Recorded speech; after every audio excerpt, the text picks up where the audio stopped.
Welcome to the Enchanted Library, where we turn the pages of books, beautiful and old, living and magical. It's time to curl up, get cozy, and join us on an adventure.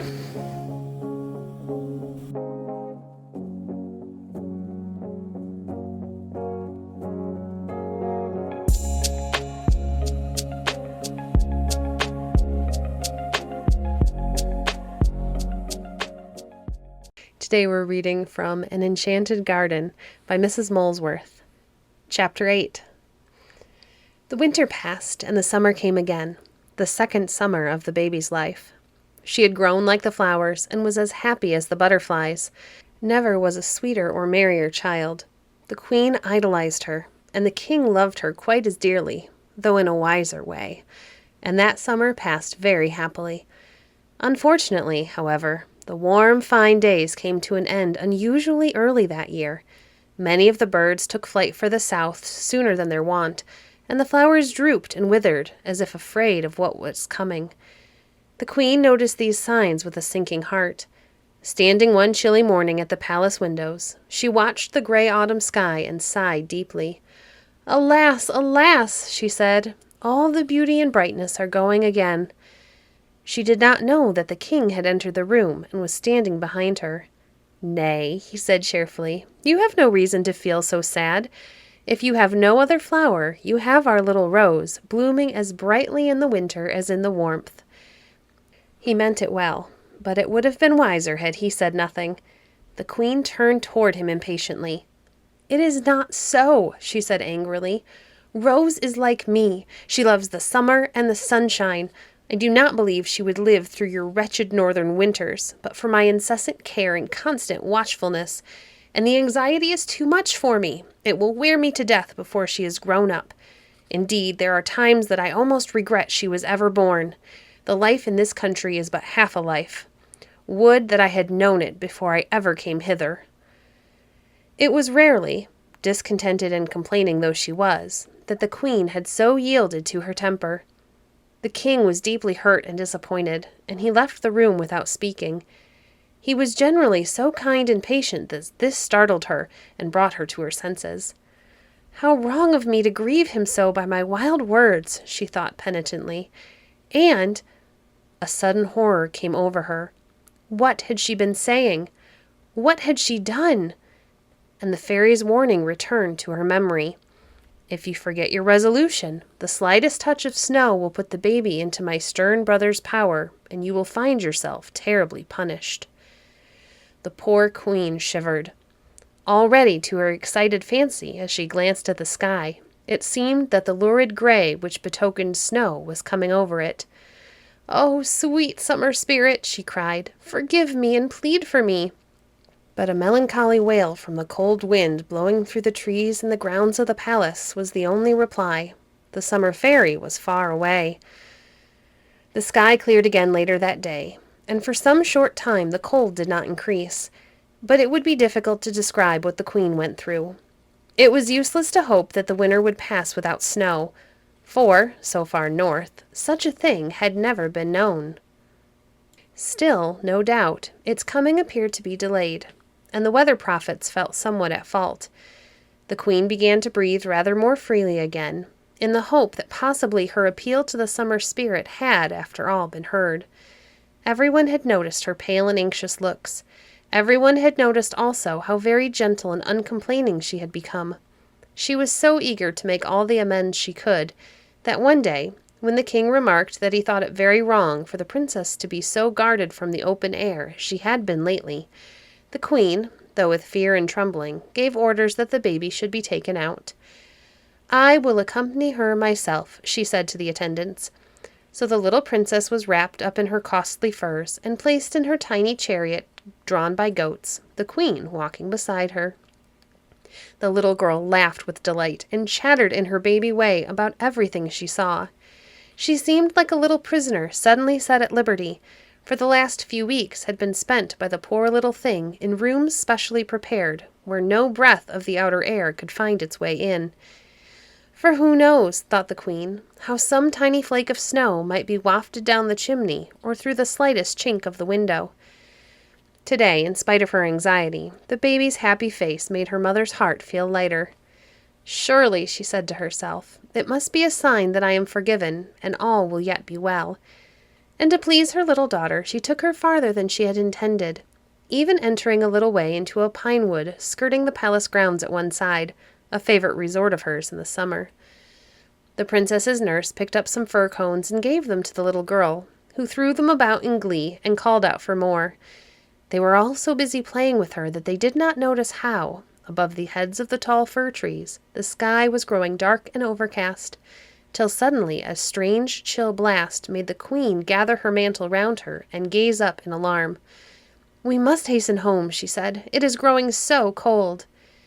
"Yes, indeed," said one of the ladies. "It almost looks like—" But the queen interrupted her. She could not bear even the mention of the fatal word. "Wrap up the princess," she exclaimed. "Cover her over, face and all. Never mind if she cries. My darling, we shall be home directly. The cold wind would hurt you," she added to the little girl. Then they hurried back to the palace as quickly as the goats could be persuaded to go, even the queen herself running fast to keep up with the little carriage. They were within a short distance of the palace before any snow fell, though it was clear to be seen that it was not far off, and the queen was beginning to breathe again more freely, when suddenly Princess Rose, who had behaved beautifully till now, with a cry of baby mischief, pushed away the shawl that was over her face, shouting with glee. At that very moment, the first fluttering snowflakes began to fall. The little princess opened wide her eyes as she caught sight of them, and smiled as if in greeting, and alas! Before the terrified queen had time to replace the covering the child had thrown off, one solitary flake alighted on her cheek, melting there into a tiny drop which looked like a tear, though still the little princess smiled. The queen seized the child in her arms, and though her heart had almost ceased beating with terror, rushed up the long flights of steps, all through the great halls and corridors like a mad creature, nor stopped even to draw breath till she had reached the princess's apartments, and had her safe in the rooms specially prepared for her during the winter. But was she safe? Was it not already too late? With trembling dread, the queen drew away the furs and shawls wrapped around the baby, almost expecting to find her changed in some strange way, perhaps even dead. And it was with thankfulness that she saw that little Rose was still herself, sweet and smiling in her sleep, for she was fast asleep. "The darling, precious angel," thought the poor mother, as she laid her in her little cot, just as the ladies and nurses and all the attendants came trooping into the room. "She is only asleep," said the queen in a whisper. "Nothing has happened to her. She is sleeping sweetly." The ladies stared. The queen's behavior had been so strange they could not understand her. "It is a pity to be so anxious about the child," they said to each other. "It will bring no blessing." For they thought it all came from the queen's foolish terror lest the little princess should catch cold, and they shook their heads. But the queen seemed full of thankfulness, very gentle and subdued. Many times that afternoon she came back to see if little Rose was well. The baby looked a picture of health, but she was still sleeping. "The fresh, keen air has made her drowsy, I suppose," said the head nurse, late in the evening when the queen returned again.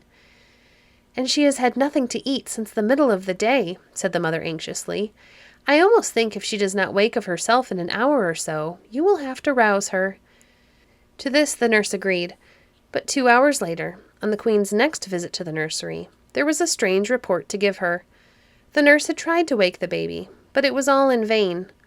Little Rose just smiled sweetly and rolled over on her other side, without attempting in the least to open her eyes. It seemed cruel to disturb her. She was very sleepy. "I think we must let the princess have her sleep out. Children are like that sometimes," said the nurse. And the queen was forced to agree to it, though she had a strange sinking feeling at the heart. And even the king, when he came to look at his little daughter, felt uneasy, though he tried to speak cheerfully. The morning dawned. The slow-coming winter daylight of the north found its way into the princess's nursery through the one thickly glazed window. A tiny gleam of ruddy sunshine even managed to creep in and kiss her dimpled cheek, but still the baby slept, as soundly as if the night were only beginning. And matters grew serious. It was no use trying to wake her. They all did their best, king, queen, ladies, nurses, and after them the great court physicians and learned men of every kind. All were summoned and all consulted, and as the days went on, 100 different things were tried. They held the strongest smelling salts to her poor little nostrils. The baby only drew up her small nose the least bit in the world, and turned over again with a tiny snore. They rang the bells. They had the loudest German bands to be found far or near to play all at once in her room. They fetched all the pet dogs in the neighborhood, and set them snarling and snapping at each other close beside her. And, as a last resort, they lifted her out of bed and plunged her into a cold bath. She did not even shiver. And, with tears rolling down their faces, the queen and the ladies and nurses wrapped her up again and put her cozily back to bed, where she seemed contented as ever, while they all sat down together to have a good cry, which, sad to say, was of no use at all. "She is bewitched," said the cleverest of all the doctors, and as time went on, everybody began to agree with him. Even the king himself was obliged to think that something of the kind must be at the bottom of it. And at last, one day, the queen, unable to endure her remorse any longer, told him the whole story, entreating him to forgive her for having, by her discontent and murmuring, brought upon him so great a sorrow. The king was very kind, but very grave. "I understand it now," he said. "The summer fairy told you true. Our northern winter spirit is indeed stern and implacable. We must submit. If we are patient and resigned, it is possible that in the future even his cold heart may be melted by the sight of our suffering." "It is only I who deserve it," wept the poor queen. "The worst part of it all is to know I have brought this sorrow upon you, my dear husband." And so repentant was she that she almost forgot to think of herself. Never had she been so sweet and loving a wife. She did everything she possibly could to please and cheer the king, concealing from him the many bitter tears she shed as she sat for hours together beside the sleeping child. The winter was terribly severe. Never had the snow lain more thickly. Never had the wind blast raged and howled more furiously. Often did the queen think to herself that the storm spirits must be infuriated at her very presence in their special domain. "They might pity me now," she thought, "now that I am so punished." But she bore all the winter cold and terrors uncomplainingly, nay, even cheerfully, nerving herself to go out alone in the bitterest weather, with a sort of hope of pleasing the winter fairy, possibly if she could but see him, of making an appeal to him. But for many months he held his icy sway. Often, indeed, it seemed as if gentler times were never to return. Then suddenly, one night, the frost went. A mild, soft breeze replaced the fierce blast. Spring had come. And wonderful to relate, the very next morning the queen was roused by loud knockings and voices at her door. Trembling she knew not why, she opened it, and the head nurse fell at her feet laughing and crying at once. The princess had awakened. Yes, there she was, chattering in her baby way, smiling and rosy as if nothing had been the matter. She held out her arms to her mother, calling "Mamma" in the most delightful way. She knew her father again quite well. She was very hungry for her breakfast. Oh, the joy of her parents, and the jubilation throughout all the palace! I could not describe it. And all through the summer, little Rose was wide awake. In the daytime, that is to say, just like the other children. She was as well and strong and happy as a baby could be. But the summer will not last forever. Again returned the autumn, bringing with it the signs of the approaching winter. And one morning, when her nurse came to awaken the princess, she found it was no use.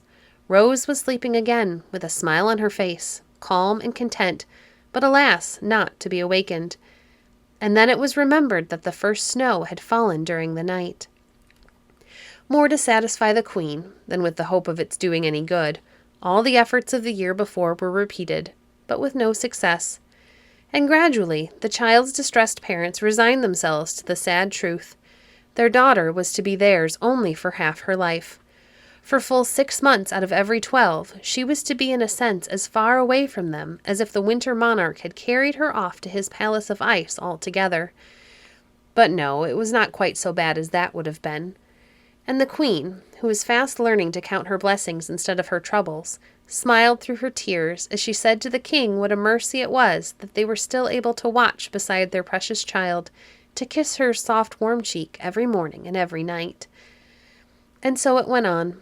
In the spring the princess woke up again, bright and well and lively, and in every way 6 months older than when she had fallen asleep, so that, to see her in the summertime, no one could have guessed the strange spell that was over her.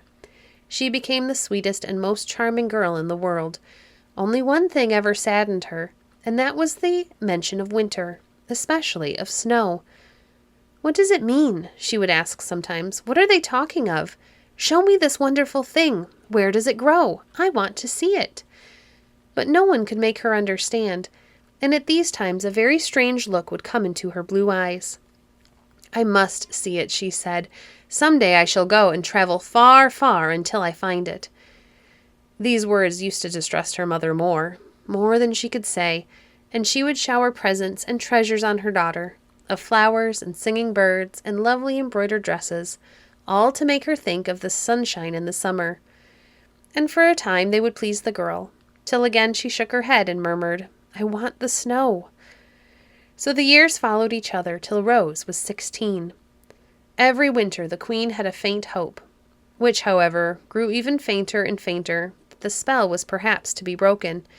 But it was not so, and strange stories got about concerning the princess, some saying she was a witch in disguise, others that she had no heart or understanding, others that she turned into a bird or some animal during half her life, so that the neighboring princes, in spite of her beauty and sweetness, were afraid to ask her in marriage. And this brought new sorrow to her parents, for she was their only child. "What will become of her after we are dead and gone?" they said. "Who will care for and protect our darling? Who will help her to rule over our nation? No people will remain faithful to a sovereign who's only awake half the year. There will be revolts and rebellions, and our angel Rose may perhaps be put to death or driven away." And so they fretted over this, so that the hair of both the king and queen grew white long before its time. But Rose only loved them the more on this account, for she had heard someone say that white hair was like snow, though she kept the fancy to herself, for she knew it troubled the queen if she ever mentioned the strange, mysterious word. She was so lovely that painters came from many countries just to see her face, and, if possible, be allowed to make a picture of her. And one of these portraits found its way to the court of a king who was a distant cousin of her father, and who had heard the strange things said of the princess. He was very angry about it, for he had 2 sons, and he was afraid of their falling in love with the beautiful face. So he ordered the picture to be destroyed before the elder prince, who was away on a visit, came home. But the servant who was to burn the picture thought it such a pity to do so, so he only hid it away in a lumber room, and thither, as fate would have it, came the younger prince one day in search of a pet kitten of his sister's which had strayed away, for he was a prince of a most kind and amiable nature. The moment he saw the picture, he fell in love with it. He made inquiry and heard all there was to tell. Then he arrayed for himself for a journey and came to bid his father farewell. "I go," he said, "to woo the Princess Rose for my bride." And in spite of all the king could say, he kept firm. "If she is a witch," he said, "I would rather perish by her hands than live with any other." And amidst tears and lamentations he set out. He was received with great delight at the court of Princess Rose's parents, though he came without any pomp or display, for he lost no time in telling the king and queen the reason for his visit. Knowing him to be a prince of most estimable character, they were overjoyed to hear of his resolve. "I only trust," said the queen, "that all may go well. But, as you have doubtless heard, our darling child, despite her beauty and goodness, is under a strange spell." She then proceeded to tell him the whole matter, of which he had already heard garbled accounts. He was relieved to find that the enchantment was of no worse a nature, and declared that it made no difference in his intentions, but rather increased his love for the princess. And when he first set eyes on her, more beautiful by far than even the beautiful portrait, he felt that his whole life would not be too much to devote to her, even considering her strange affliction. "And who knows," he said to himself, "but such love as mine may find a way to release her from the spell." The princess quickly learned to like him. She had never before had a companion so near her own age, and the last days of summer passed most happily, till the time came when the prince thought he might venture to ask her to be his wife. They were walking on a terrace in front of the castle when he did so. It had been a lovely day, but the afternoon had grown chilly, and as the princess listened to his words, a cold breath of wind passed near them. The princess started, and aware of the queen's anxiety about her, the prince hastily proposed that they should return to the house. But Rose looked at him with a light in her eyes which he had never seen before, and a strange smile broke over her face. "It is new life to me," she said. "Can you not understand, you who are yourself a child of the north? Yes, Prince, I will marry you on one condition, that you will show me the snow, but on no other." And then she turned, and without another word walked slowly back to the palace. Prince Orso, for so he was called, felt terribly distressed. "The spell is upon her," he thought to himself.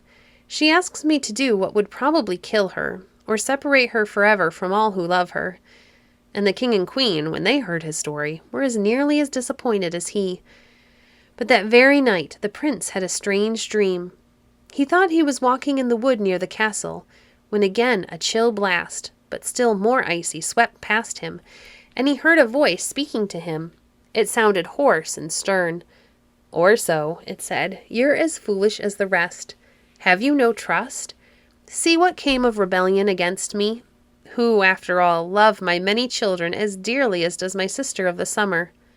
Leave the princess to the leadings of her own heart, and dare not to interfere." Then, as with a crash of thunder, the spirit went on his way, and the prince awoke to find that the window of his room had been dashed in by the force of a sudden gale which had arisen. But the next morning all was again calm. It almost seemed as if the milder weather was returning again, and the queen looked brighter. But it was not so with the princess, who was silent and almost sad, and so things continued for some days. At last the prince could bear it no longer. One afternoon, when he found himself alone with the princess, he turned to her suddenly. "Princess," he said, "can you not give me another answer?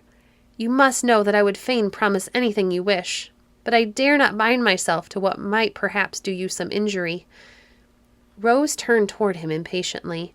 "That is just it," she said. "I am always met by excuses when I ask for the one thing I really desire. What is there about me different from others? Why should I so often hear of what others seem to understand, and not have it explained to me? I am no longer a child.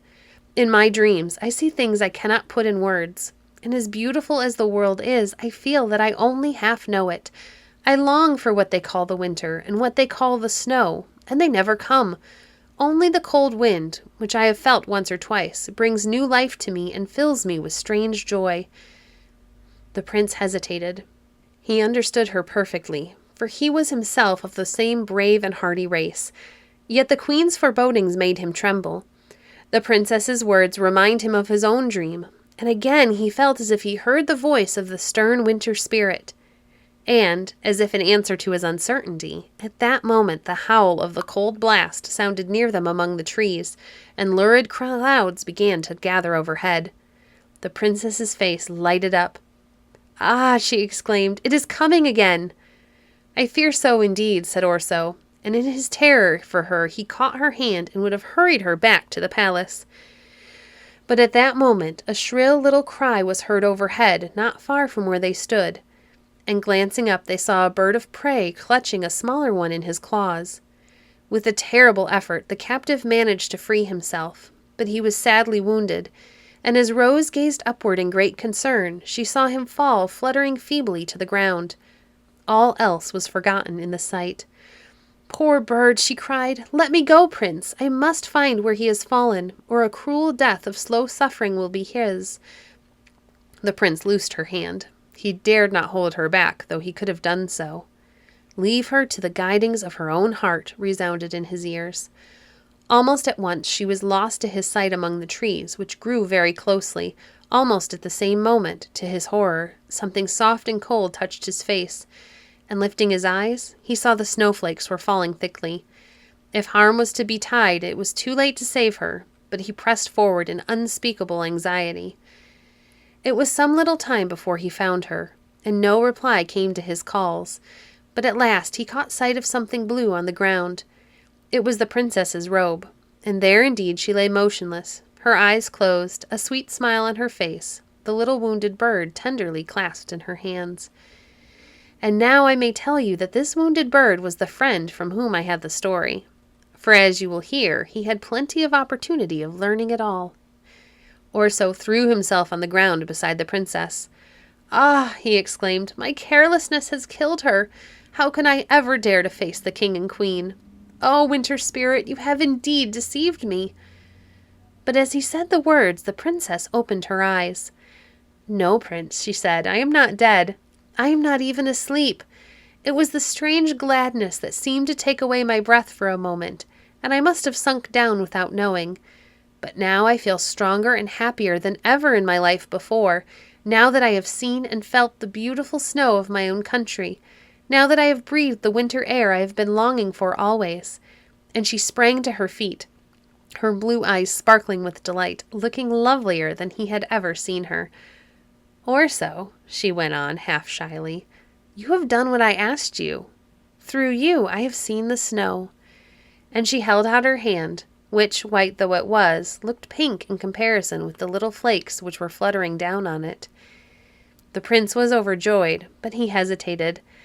"I fear," he said, "that in reality you should rather thank the poor little bird, or most of all your kind heart." "Poor little bird," she replied, looking at it as it lay on her other hand. "It is not dead. I will do all I can for it. Let us hasten home, prince, that I might bind up its poor wing. My father and mother, too, will be anxious about me." And together they returned to the palace.